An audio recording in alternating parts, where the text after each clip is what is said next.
करी है इस फैसले के खिलाफ सुप्रीम कोर्ट में। अब जल्दी ही सीबीआई सुप्रीम कोर्ट में की अगली सुनवाई में इसमें कार्रवाई होगी।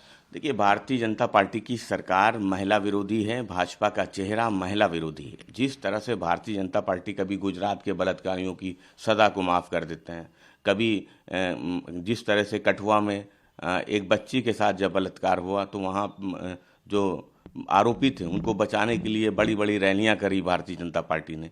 और अब जिस तरह से कुलदीप सेंगर का मामला सामने आया है, बीएचयू का इससे पहले मामला सामने आया था, तो ये भारतीय जनता पार्टी का जो महिला विरोधी चेहरा है वो साफ नज़र आता है।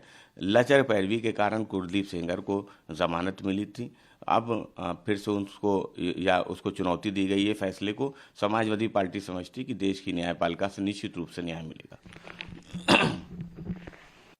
पहले चरण की खत्म होने से पहले एक ड्राफ्ट पोल का जो डेटा अभी जो जारी हो रहा है उसमें पता ये लग रहा है कि 2.89 करोड़ जो नाम है वो इस वोटर लिस्ट में से हटाए जाएंगे।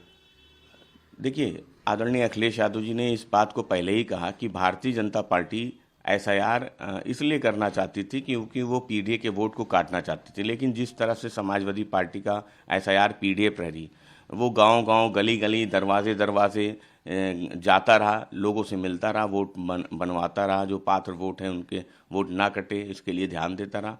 इसलिए बड़ी संख्या में समाजवादी पार्टी ने पीडीए के वोट को बनवाने का काम किया, बचाने का काम किया। जो वोटर्स के नाम कटे हैं वो भारतीय जनता पार्टी के वोटर्स हैं, क्योंकि वो गांव और शहर में दोनों जगह वोटर थे और कहीं ना कहीं वो बड़ी संख्या में 2.89 लाख वोट उत्तर प्रदेश से कटे हैं। तो समाजवादी पार्टी समझती है कि एसआईआर की प्रक्रिया हो रही है और जब फाइनल ड्राफ्ट आएगा तो हम इस पे अपनी प्रतिक्रिया निश्चित रूप से देंगे, लेकिन पूरी नज़र समाजवादी पार्टी की एसआईआर की प्रक्रिया पे बनी रहेगी। सर, उड़ीसा में एक आदमी को शक के बिना पे लिंचिंग कर दी जाती है कि वो बांग्लादेशी, हालांकि वो भारतीय मूल का निवासी था। इसके ऊपर अब इल्तिजा मुफ्ती का ट्वीट आया है, उन्होंने कहा कि हिंदुस्तान नहीं बल्कि लिंचिस्तान है। देखिए, इर्तिजा मुफ्ती के बयान पे समाजवादी पार्टी को कोई टिप्पणी नहीं करनी है, लेकिन जिस तरह से भारतीय जनता पार्टी ने देश में नफरत और बंटवारे की राजनीति की है, कहीं ना कहीं उसके साइड इफेक्ट नज़र आते हैं। जिस तरह से उत्तर प्रदेश की राजधानी लखनऊ की मेयर वो आसाम के नागरिकों को आसामी आसामी कह के दौड़ाती हुई नज़र आती हैं, उनकी वीडियो वायरल है। क्या आसाम देश का हिस्सा नहीं है? क्या आसामी भारतीय नहीं है? उसी तरह से जो बंगाल के रहने वाले मजदूर हैं वो दूसरे राज्यों में जाके मेहनत करते हैं, काम करते हैं। अब अगर इस तरह का माहौल रहेगा और ये समझ के कि जो बंगाल के रहने वाले हैं उनको बांग्लादेशी कह के मारा जाएगा, तो ये बहुत ही गंभीर विषय है। लेकिन भारतीय जनता पार्टी की सरकार में ऐसे लोगों पे कठोर कार्रवाई नहीं होती है। उत्तर प्रदेश में ऐसे लोगों के मुकदमे वापस करने का सरकार प्रयास करती है। तो कहीं ना कहीं ये मामला बहुत गंभीर है और भारतीय जनता पार्टी की सरकार में इस तरह के कट्टरपंथियों पे, इस तरह की विचारधारा वाले लोगों पे कठोर कार्रवाई नहीं होती।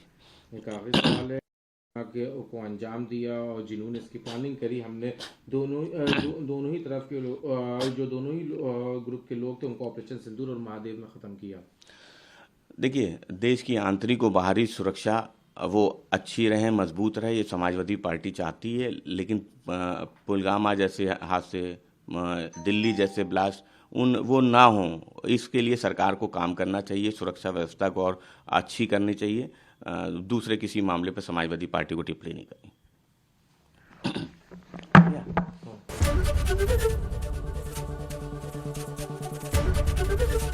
एबीपी गंगा, खबर आपकी, जुबान आपकी।